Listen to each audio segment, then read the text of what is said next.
Në këtë edicion do të ndiqni.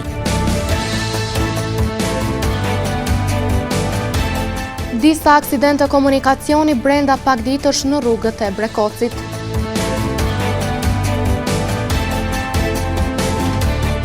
Rikthehet sonte emisioni me Lalin.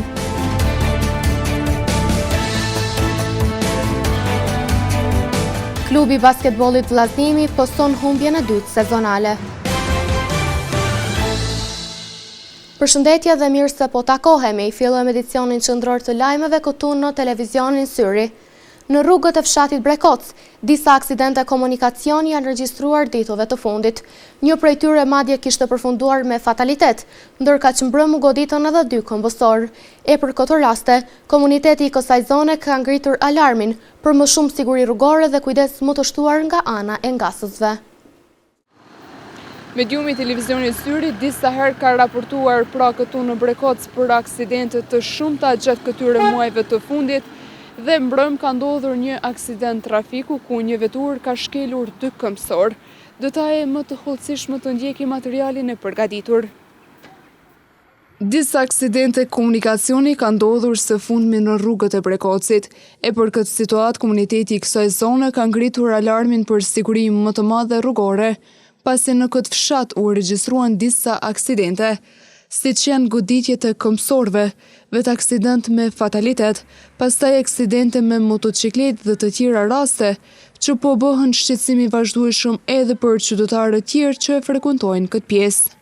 Na kena bë apel edhe në komunën, kuvendin komunal edhe në policisë, disa ankesa kena dërgu, për shkak se në mos respektimi i komunikacionit qytetar që vozitin shumë shpejt, për shkak se një arsye se janë të ka aksidente, ka shkelje të këmbësorëve, shenjat komunikacionit nuk i kanë vendosur, për atë arsyen edhe nuk vozitja është te kaluar me shumë shpejt.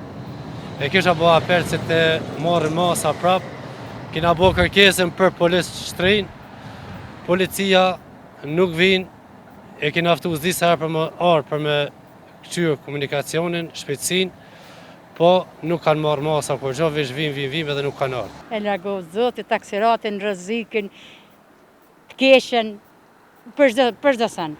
Apo ndjeni të rrezikuar se i përket? Po, da shpeshën të bavi, që i largo Zoti, edhe robi, pak, murujt.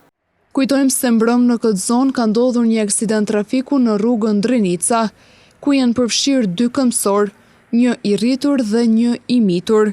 Lajmin për televizionin Syri ka konfirmuar Vlera Krasniqi nga zyra për informim dhe marrëdhënie me publikun në drejtorinë rajonale të policisë në Gjakov, ku si pasojë e aksidentit të 2 personat e përfshirë kanë marrë trajtim mjekësor.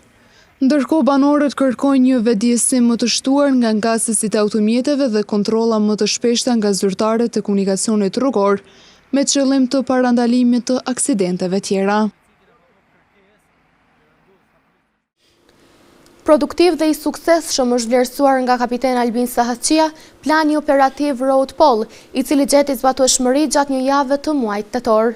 Kapiteni Sahatçia i ka pohuar mediumit ton se plani ka përfshirë edhe komunat e Rahovecit dhe Malishevës, ku janë identifikuar disa parregullsi dhe shkelje nga ana e ngasësve. Njësia trafikut rajonal në Gjakov gjatë muajit tetor ka realizuar planin operativ Road Pol. Kapiteni Albin Sahatçia tha se qëllimi kryesor i këtij plani është rritja prezencës policore në të gjitha rrugët e rajonit të Gjakovës, që përfshin edhe komunat e Malishevës dhe Rahovecit. Njësia trafikut rajonal në Gjakov, si çdo muaj, i realizon aktivitetet operacionale të planit Road Pol. Është një qëllim që të shtohet prezenca në të gjitha rrugët në rajonin e Gjakovës, ku përfshihen 3 komuna, Gjakova, Malisheva dhe Rahoveci. Në planin Road Pol të realizuar në muajin tetor, si qëllim kanë qenë ngritja e sigurisë rrugore në gjithë rajonin e Gjakovës dhe po ashtu fokusi i veçantë ka qenë në kundërvajtjet të cilat po rrezikojnë edhe jetën e njerëzve, si shpejtësia, përdorimi i telefonit dhe po ashtu edhe përdorimi i rrypit të sigurisë. Mes tjerash, kapiteni Sahatçia tregoi fokusin e këtij plani operativ. Si fokus veçantë pra kem pas shpejtësinë e lëvizjes, kem pas përdorimin e telefonit si kundërvajtje e rrezikshme dhe përdorimi i rripit të sigurisë. Domethënë qëllimi të këto kundërvajtje ka qenë duke marrë parasysh se shpejtësia është një kundërvajtje që rrezikon jetën e njerëzve, që përmes patrollimeve me automjetin inteligjent, me automjetin me radar mobil dhe mbajtjes së pikave të kontrollit në vende ku i konsiderojmë pika të zeza, të ndikojmë që të ka sa më pak kundërvajtje dhe sa më pak aksidente në kundërvajtje në fjalë. Kapiteni Albin Saçia bëri thirrje për të gjithë drejtuesit automjeteve që të respekton rregullat e qarkullimit, të përdorin rripin e sigurisë dhe të shmangin përdorimin e telefonit gjatë drejtimit të automjetit në komunikacion.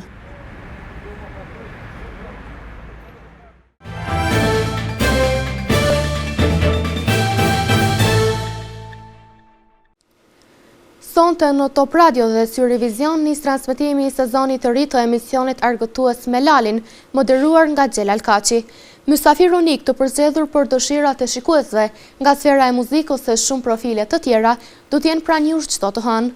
Sonte ndërkaq emisionin me Lalin e hap Art Orkestra për të vazhduar javë tjera edhe me shumë të ftuar të tjerë. Në këmbim të besueshmërisë së ofruar, televizioni Syri në vazhdimsi përpiqet të sjellë argëtim, muzikë e informacione nga më të ndryshmet, për të plotësuar kërkesat e shikuesve. Ndërkaq, në kuadër të produkteve të prodhuara nga mediumi ynë dhe emisioneve me karakter kulturor, rikthehet sonte në televizionin Syri dhe në valët 103.3 MHz të Top Radios, emisioni me Lalin, moderuar nga Xhelal Kaçi. Çdo të hënë me fillim nga ora 21, ju pret show, argëtim, muzikë mirëfillt e të qeshura pafund. Mysafir unik të përzgjedhur për dëshirat e shikuesve nga sfera e muzikës e shumë profile të tjera, do t'jenë pranë jush çdo të hënë.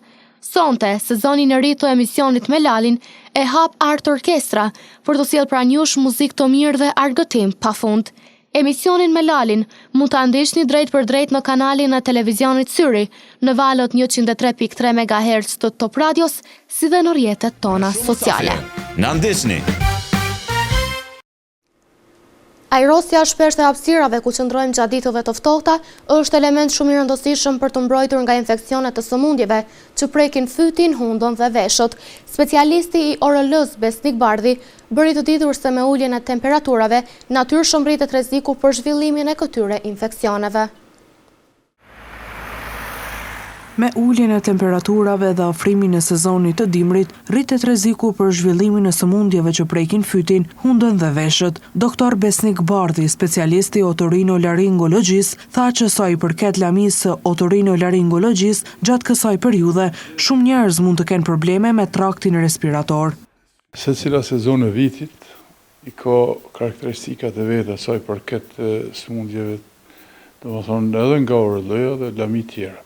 Për shembull, në laminë e ORL-s ka probleme me traktin respirator, më shumë me infeksione të fytit, të veshit, sepse këto janë dihet lidhura.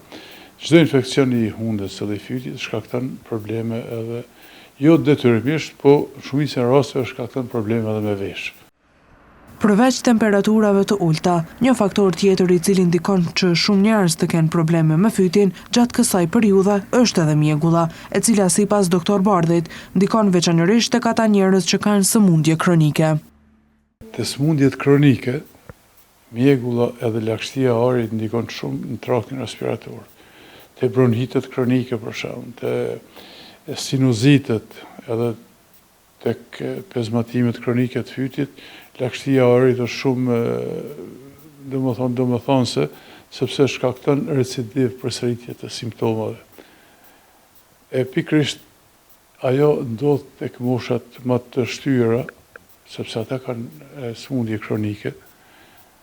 Edhe sëmundjet kronike si diabeti, po ashtu ndihmon simptomatologjinë e cekur, kështu që janë reciproke, rritja e sheqerit gjak rrit simptomet, edhe rritja e infeksionit rrit sheqerin. Përveç vizitave tek profesionistët shëndetësor, Dr. Bardhi tha që erosja e hapësirave ku qëndrojmë është një hap i cili mund të parandaloj përhapjen e infeksioneve të orëlës që shfaqen si pasojë e uljes së temperaturave. Kjo ndodh për shkak të uljes së temperaturave dhe kontakteve të shumta të cilat bëhen në stilin e dimnit, mbyllën dyrë dritarët për shkak ftoftit. Edhe kontakti është më i përafërt me virus, domethënë nëse njëri prej familjarëve ka virus, ai me një teshtim apo me kollitje shumë letër përcjell edhe tek familjarë tjerë ceka pak më parë për shkak ftoftit mbyllën dyrë dritare edhe nuk ka erosje të mjaftueshme. Prandaj është një këshill e nevojshme për popullatën që edhe pse në temperatura të ulta ko pas kohë të bëhet ventilimi i ambienteve ku jetojnë pikërisht për këtë arsye. Tutje Dr. Bardhi bëri të ditur që kujdesi i dur dhe parandalimi janë çelësi për të mbajtur shëndetin e orëlës gjatë stinës së dimrit. Profesionistët e fushës së ortopedisë thonë se osteoporoza është një sëmundje e cila tinzisht zhvillohet në trupin e njeriut. Simptomat e saj shumë shpesh bën të dukshme vetëm kur ndodhin thyrjet e shpeshta të gjymtyrëve. Doktor Fisnik Vula shprehet se kontrollet e shpeshta dhe kryerja e densitometrisë janë parakushte për të mbajtur në kontroll sëmundjen. Osteoporoza është një sëmundje metabolike që karakterizohet me humbjen e densitetit të kockave, pra me demineralizimin e tyre, kryesisht të kalciumit. Në ditën botërore të osteoporozës, ortopedi traumatolog Dr. Fisnik Vula tha se kjo është një sëmundje tinzare, pasi nuk shfaq shenja të dukshme në fillim dhe zakonisht zbulohet vetëm pas ndonjë thyrje të dorës, nyjeve apo unazave të shtyllës kurrizore.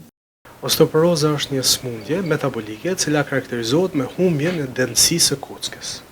Domethënë bëhet demineralizimi, humbja mineraleve të kockës, kryesisht kalciumi.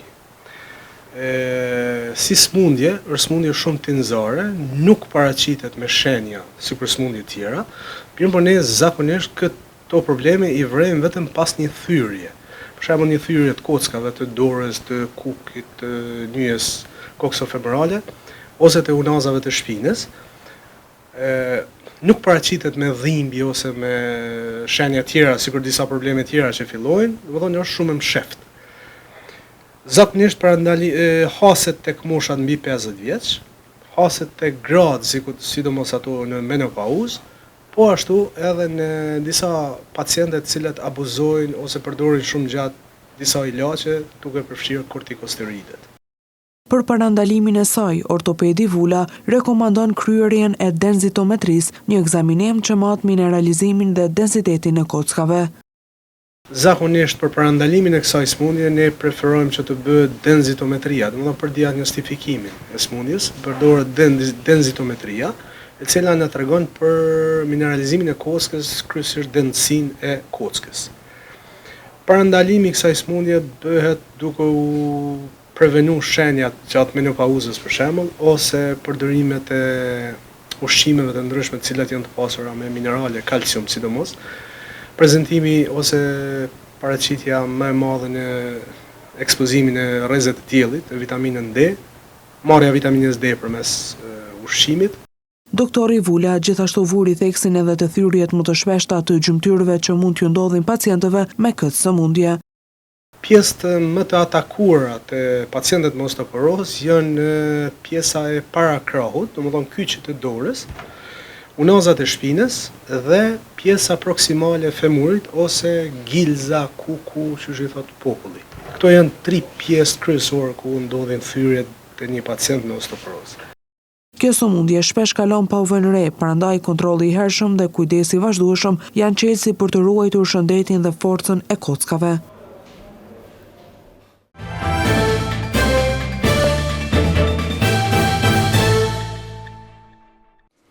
Fakulteti i Shkencave Sociale pranë Universitetit Fehmi Agani në Gjakov ka pranuar ditë më parë një pjesë të literaturës akademike të shtypur në shkrimin Braille.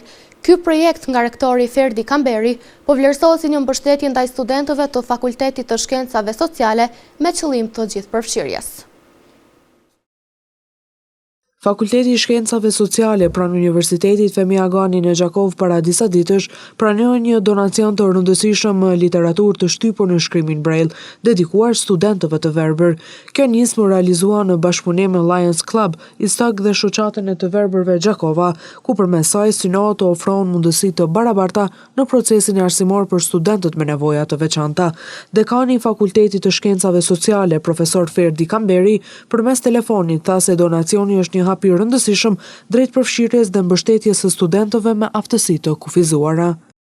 Padyshim se është një prej çështjeve më rëndësishme si donacion jo vetëm për ne si Fakulteti i Shkencave Sociale, por edhe në përgjithësi për universitetin. Kjo për dy arsye, për shkak se na në Fakultetin e Shkencave Sociale kemi disa studentë që janë të verbër dhe kanë nevojë që të kenë të paktën literaturën preliminare të studimeve sipas nevojave tyre.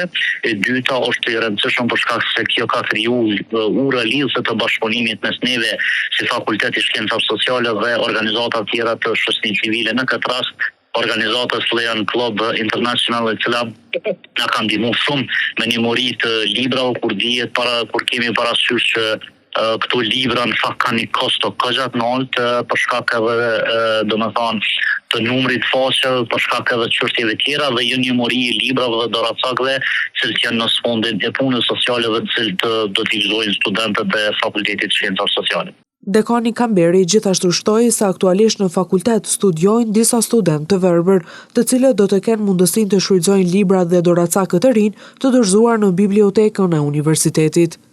Po besoj që po, tani më menaxhmenti i Universitetit Femi Agani në Gjakov ka renovu, domethënë ka bërë disa renovime, është renovuar dhe holli i fakultetit, i 3 fakultete, në fakt 4 fakultete të cilat janë tek Fakulteti i Shkencave Sociale. Ekzistojnë domethënë gjitha ormanat kushtuar domethënë fakultetet përkatëse dhe konform kësaj na kemi edhe dikun 5 ose 6 studentë kemi të verbër që janë prej vitit të 2 dhe 3 dhe ata besoj që do ta shfrytëzojnë domethënë këtë literatura është dorëzuar bibliotekës të universitetit dhe në momentin kur studentët kanë nevojë do ta shfrytëzojnë domethënë këtë literaturën për nevojat tyre. Janë, pra siç e thash edhe më herët, janë disa libra bazë dhe disa doracakë që hyjnë në domenin e punës sociale dhe do të jenë për nevojat e studentëve të Fakultetit të Shkencave Sociale. Ky projekt është pjesë e përpjekjeve të vazhdueshme të Fakultetit të Shkencave Sociale për të përmirësuar infrastrukturën dhe qasjen gjithëpërfqyrëse ndaj studentëve.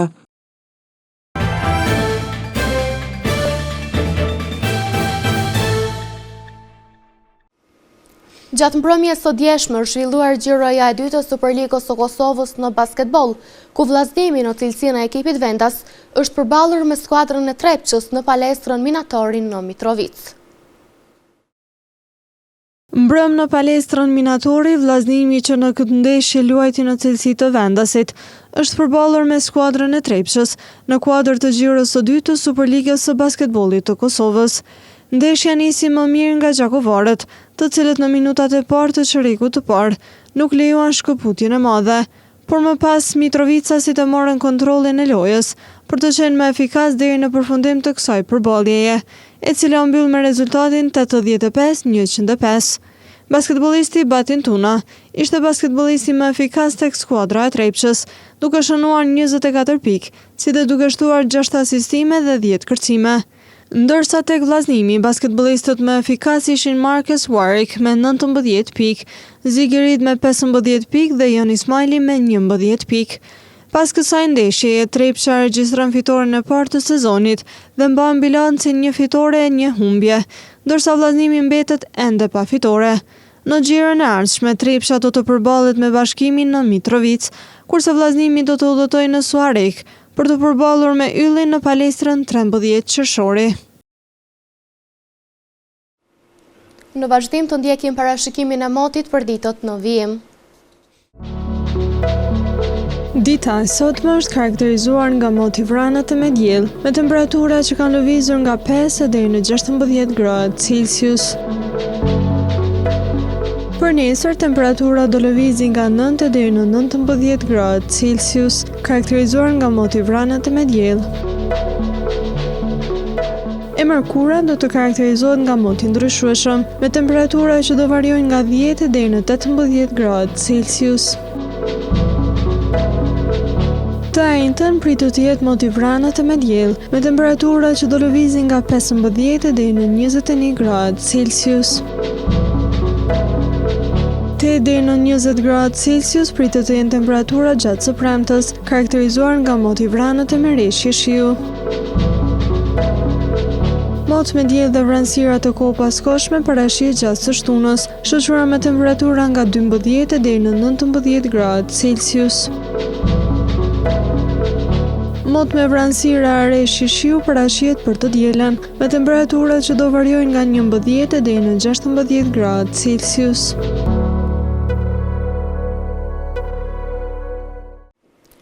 Para se të ndahemi, të ndjekim edhe një herë titujt kryesor të këtij edicioni.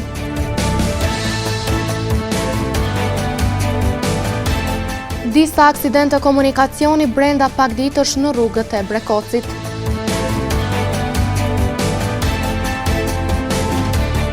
Rikthehet sonte emisioni me Lalin.